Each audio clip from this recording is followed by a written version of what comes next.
da empresa de manutenção de elevadores, né? O condomínio vai chamar a empresa de manutenção de elevadores para ressarcir. E o condomínio provavelmente vai chamar o seguro para se proteger também, né? A minha cliente não tem relação jurídica direta com o seguro, então eu não posso entrar com ação contra a seguradora. Eu tenho que entrar com ação contra aquele que gerou o ato, aonde ela tem uma relação jurídica específica.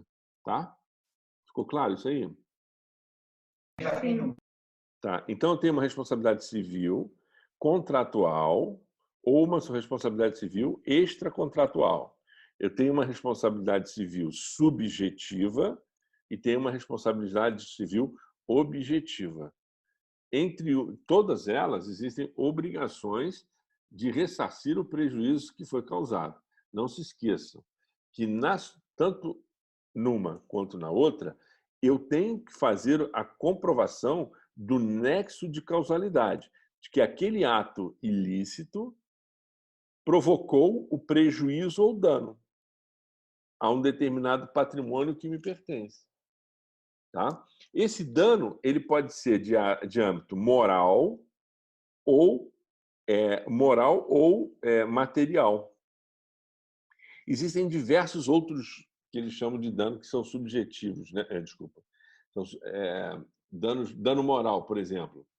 Eu tenho dano moral porque eu fui ofendido na minha moral, mas eu posso ter um dano estético, eu posso ter um dano estético, por exemplo, senhores, a pessoa está andando e é atropelada.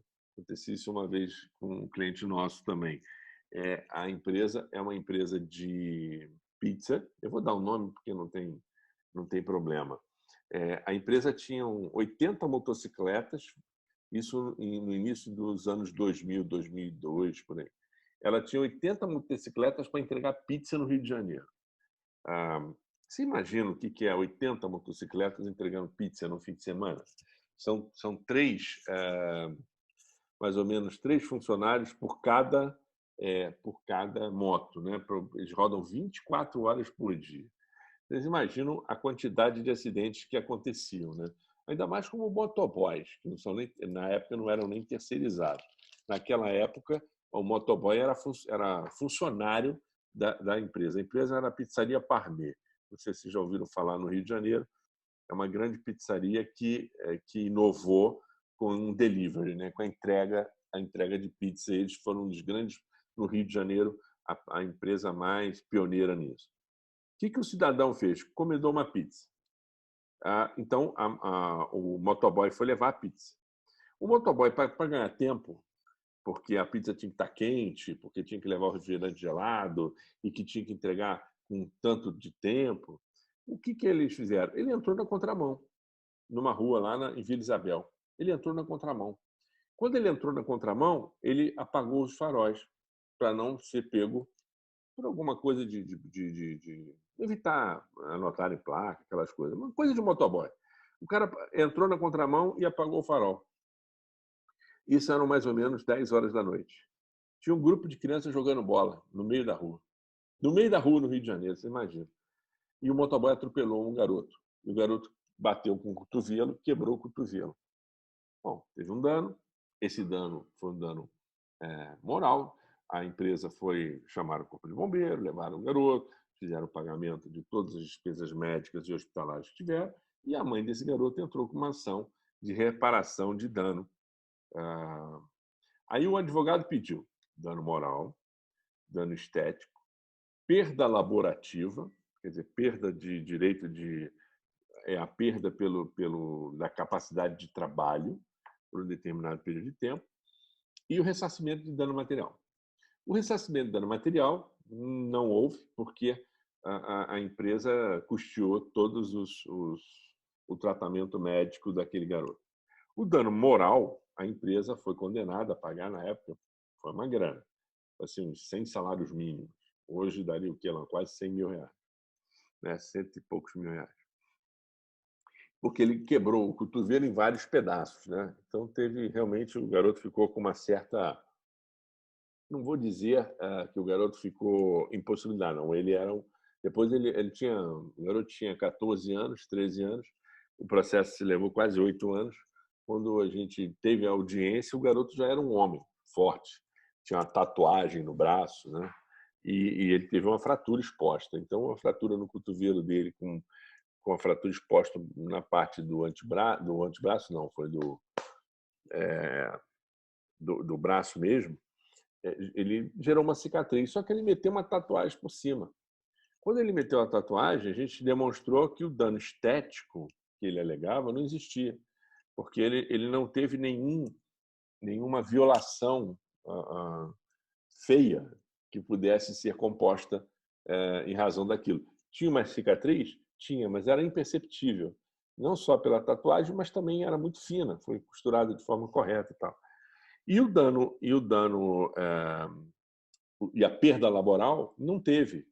Por quê? Porque ele não trabalhava na época, então ele não parou, ele era menor de idade, tinha 14 anos, e não foi comprovado nenhuma consequência motora que prejudicasse os movimentos do braço dele. Então não houve nenhum elemento caracterizador de redução de capacidade laborativa. Então esses danos todos são passíveis de reparação civil. Não sei se atropelei muito rápido. Tranquilo? Então, vamos falar sobre um outro assunto agora dentro dessa mesma responsabilidade. Vamos falar da questão do chamado risco. O que é o risco do negócio, né? O risco da ação? Quando a gente tem algumas atitudes, eu tomo alguns tipos de como direi, de exercícios de fundamentos, né? Para o exercício qualquer da nossa atividade laborativa, a gente assume algum tipo de risco. A gente assume riscos que são dentro do limite do razoável. Então, se eu vou, por exemplo, fritar um ovo, eu vou lidar com gás, eu vou lidar com uma manteiga ou óleo quente, eu vou lidar com fogo, eu vou lidar com alguma coisa que pode gerar um prejuízo, pode gerar um dano a alguém. Mas eu tenho uma técnica suficiente para garantir que aquilo seja feito dentro de toda a segurança normal. Então, se eu tenho um risco que é calculado dentro dos limites das condições possíveis para que aquilo seja minimizado. Não significa dizer que eu estou isento do risco, mas o risco pode acontecer. Eu posso me queimar, eu posso queimar alguém, eu posso criar algum problema, dar um incêndio, explodir alguma coisa, pode acontecer. Mas eu tenho que minimizar essa questão do risco. Então, toda a estrutura da questão do risco ela é importantíssima para o gestor, né? E principalmente para a questão da empresa. A empresa tem que minimizar todos os riscos possíveis em relação às condutas dos seus colaboradores ou das pessoas com quem ela tem algum relacionamento. O que significa isso? Se eu tenho um ambiente qualquer e eu preciso colocar um corrimão, porque a escada necessita de um apoio para as pessoas andarem sobre ela, eu tenho que pôr o corrimão. Se o piso é muito liso na escada, eu tenho que revesti-lo com um material mais aderente para evitar que as pessoas caiam. Se eu tenho um vidro e esse vidro não tem nenhum parapeito, nenhuma situação que projete a pessoa para o lado de fora, eu tenho que criar um guarda-corpo ali de alguma forma para minimizar aquilo. Se o meu funcionário exerce uma atividade mais,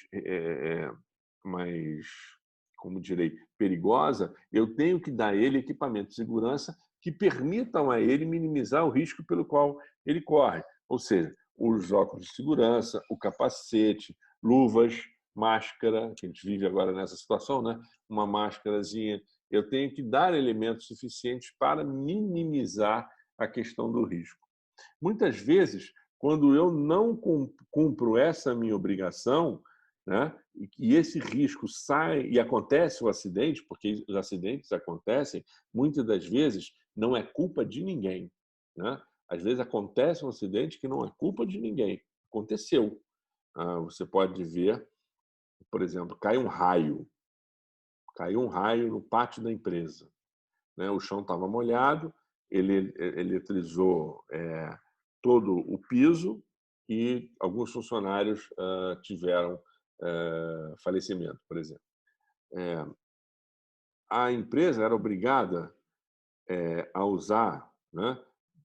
Se é uma cooperativa de leite, como aconteceu uma vez num caso que eu conheço, que não era cliente, mas era um caso que eu conheço, uma cooperativa de leite, e as pessoas estavam na área, a área lá lava caminhão, lava sempre leite, manipula com coisa gelada, então o chão está sempre molhado.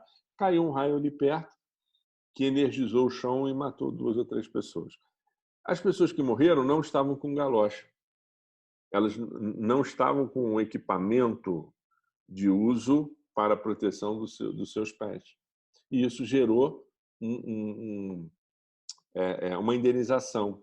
Por quê? Porque o risco que era, se você botasse aí e fizesse uma conta de probabilidade, o risco de cair um raio naquela situação que energizasse naquele momento, etc., era 0,0001%. Mas aconteceu. Aquele 0,001% aconteceu e gerou a morte de 2, 3 pessoas.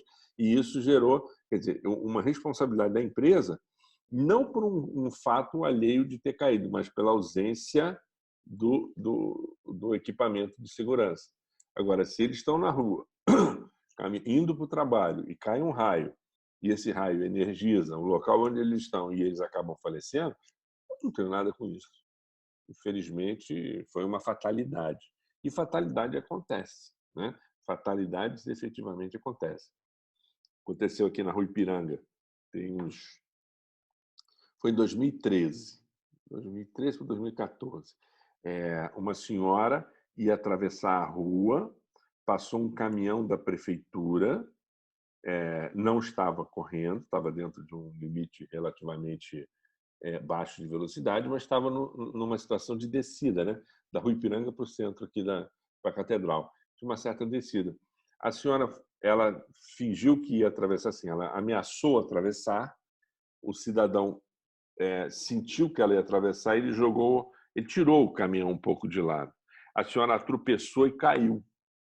E aí, quando ele tirou, que ele viu que ia pegar o carro, ele voltou para a pista normal. Quando ele voltou para a pista normal, ele passou por cima da senhora.